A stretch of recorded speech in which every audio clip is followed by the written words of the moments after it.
Dr. Fauci, do you regret the way you handled the hearing, pleading the fifth so much? Is there anything you would do differently on COVID, sir? Okay, that is Dr. Fauci not only pleading the fifth on Capitol Hill, but also at home to the media. He is facing a vote in the Senate to be held in contempt of Congress as early as next week.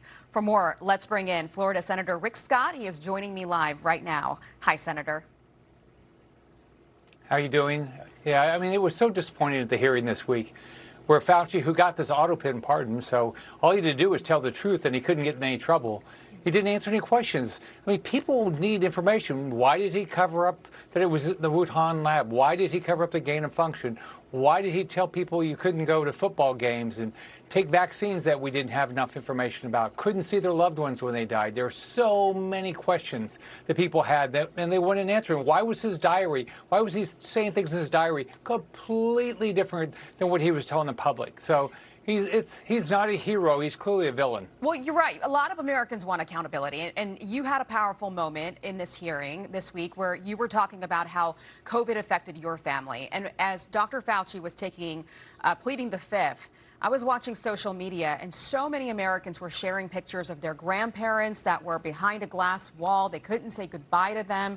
They had to say goodbye to them on their deathbed over the iPad. So many Americans whose kids lost so much time in school. Loss of learning was a big deal, Senator. So let me ask you this. You're going to take this vote on contempt.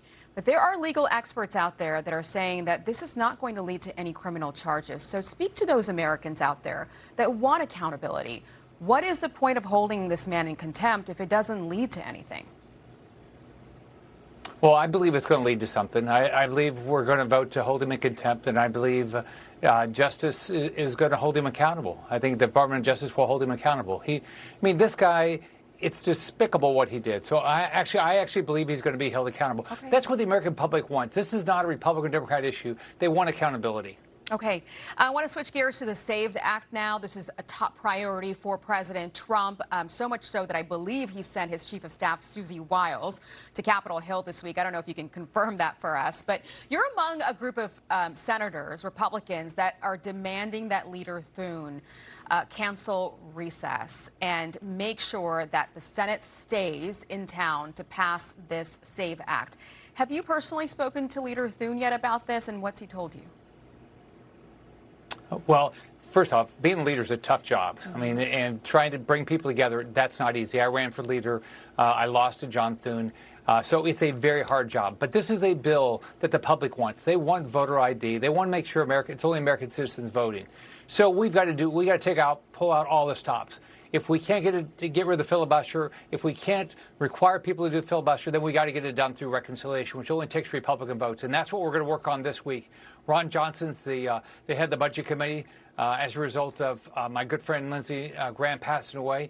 And the House has already passed something to try to make sure we can pass it through reconciliation. So we're going to do whatever we can this week, I think, and start the process to see what we can get done with just Republican votes to secure our elections. Yeah, you said that John Thune has a really tough job, and I agree. The president, though, casting some doubts on whether he's the right man for this moment. Let's listen to this soundbite this week.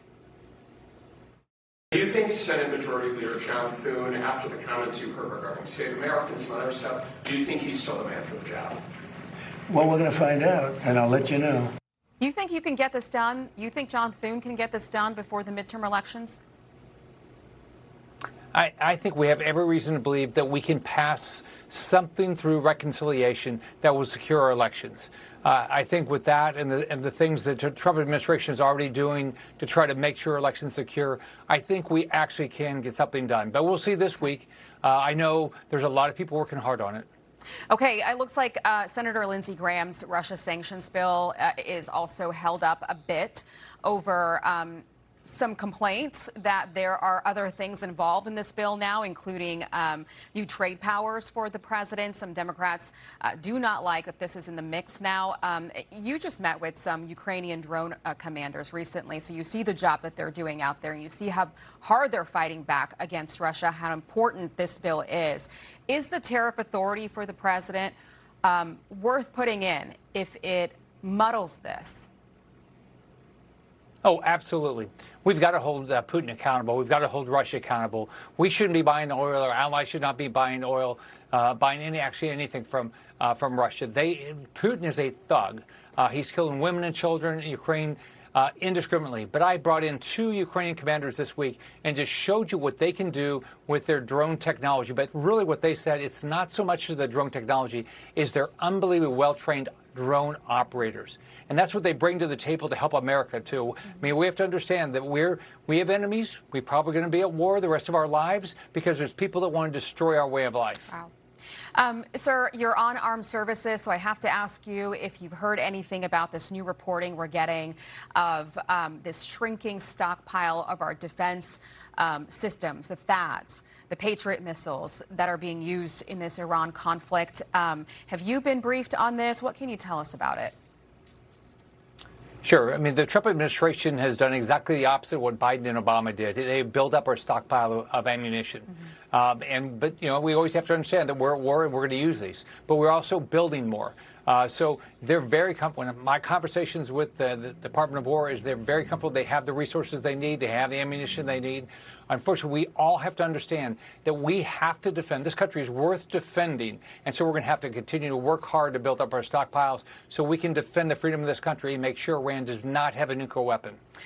We've gotten through a lot. I just have one more question for you, and this is about the all-important Senate map. Obviously, Republicans want to hold on to the Senate after the midterms, and one of the biggest races we're watching is down in Texas. Let's put it up on the screen. We've got some new polling in that Texas Senate race, and it looks like now Tallarico, the Democrat, is now within the margin of error to the Republican candidate, Ken Paxton, here.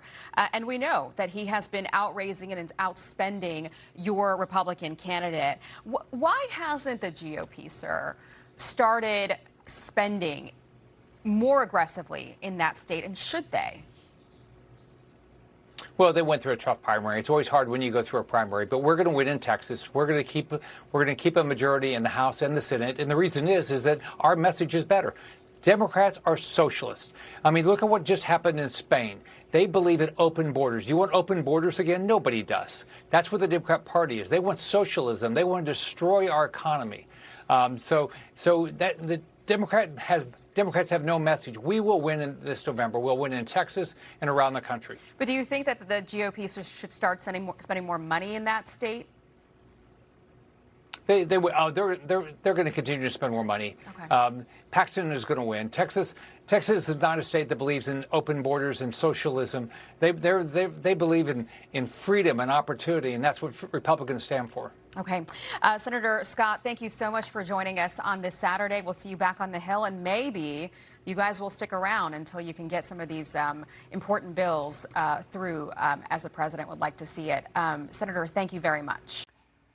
Be sure to like and subscribe for all the Fox News latest on YouTube and catch full shows streaming now on Fox One.